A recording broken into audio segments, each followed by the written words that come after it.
Now today is a special day, a home where the history is illustrious as its beautiful facade. Home to the celebrated Chief of Imperial General Staff during World War II, Lord Edmund Ironside. I bring you the enchanting Southernwood House.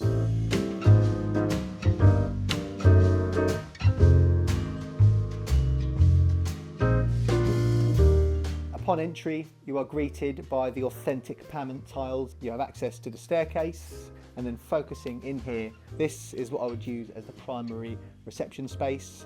What I particularly like about this room is it lets in lots of light, but it's not overbearing, so it can feel cosy whatever the weather.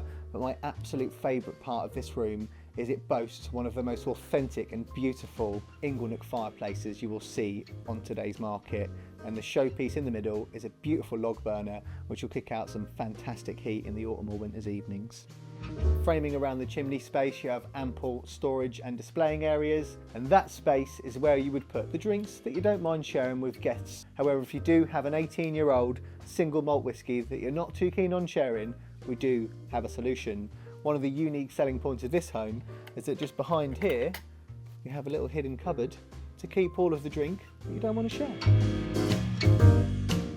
Now the property benefits from quite a lot of facility on the ground floor. There is up to 5 reception spaces currently used for a variety of things. Studies, dining rooms, ground floor bedrooms, and with all of that usable space, it can really fit your intended needs. And because the majority of those reception areas are in the original part of the property, they are all filled with their own character and charm.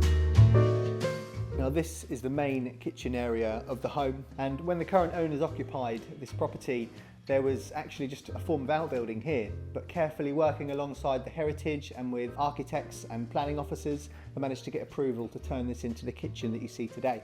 They also managed to negotiate to have the glass linkway to tie the two together very seamlessly. Focusing on the kitchen area, kind of L shapes into the space where you'll find the sink and all of the acids for making teas, etc. This area is primarily used for reception, but as you can see behind me, a beautiful Aga, granite countertops, and if somebody said to you, I've got a pink kitchen, you might question exactly how nice that looks, but this is absolutely breathtaking, the effect it has, and they've really got it right here, that's for sure. You have the authentic beams going across and actually having pendant lights coming off that give that little bit of extra depth. You've then got multiple Velux windows, very good in terms of airflow, lots of light, lots of windows, framing 2 portions of the breathtaking garden that it offers. This is the atrium area which links the property together to the new kitchen. On a warm day like today, you can't pick a better space to relax, and if that wasn't enough for you, below this rug you have your very own hidden wine cellar. This is a wonderful space on a hot day like today to sit and enjoy the sun. However, we feel like on a bit of a gloomier day, rain hitting down, feel extra cosy, so I think it's a space that you can use all year round. Now heading up onto the first floor landing, we are into what's used as the principal bedroom. On this floor there are 4 double bedrooms, 2 fully fitted 3-piece bathrooms and a laundry room. Up onto the second floor you are greeted by 2 further double bedrooms, and if history serves me right, that's generally the area where the staff that would have lived in this home and worked for the occupiers would have lived. What's really quite clear to see is as you head up through the floors, those character and charm elements do not dilute.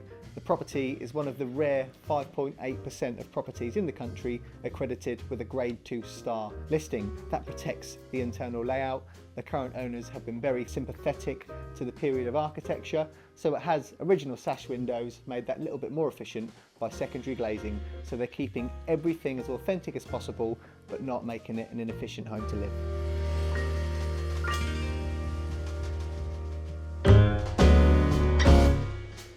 Now, a property of this era of architecture and in such a central location, you would be lucky to have an area like this as a garden in its entirety. However, this is just the first portion. It's walled in all directions, it's alive with colour. The gentle trickle of the fountain, and then beyond us here can what be only described as a secret garden. Come and have a look at this. Now there's not many homes in this location that will boast a garden like this. It is a one-of-a-kind entity. It stretches on grounds approaching an acre, which is unheard of in this kind of location, and every element of it has been manicured to perfection and feels that little bit more enchanting. If this was your home, the kids could play and get lost for hours. It is just like being in the middle of a children's novel. Other assets include a dedicated area for vegetable growing. You actually have a home office which the current owners have popped in since they've been here, and the rest of the garden is laid to shrubs, trees, and just feels like a journey. Most of the homes that have sold in this location are generally on the road. Now again, following that theme of how unique this home is, you have your own garage with internal access to the property and a utility room and a storeroom off that too. Now it's time to talk about the aforementioned illustrious history that Southernwood House offers.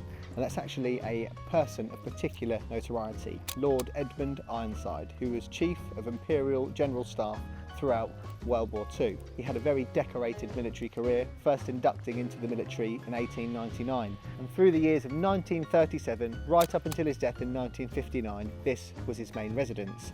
So undoubtedly, during World War II, Winston Churchill himself is likely to have sent numerous telegrams to this address. Now in terms of facilities, Hingham's very well equipped. You have multiple shops, butchers, eateries, cafes, and a very popular pub in form of the White Hart.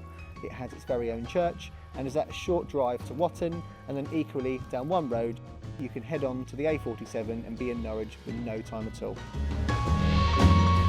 And it's not often that a home can be as celebrated as Southernwood House is, and who knows, if you buy it 200 years from now, someone could be affectionately telling your story too. If you are interested in prime homes like these, call us today and allow us to help you with your move.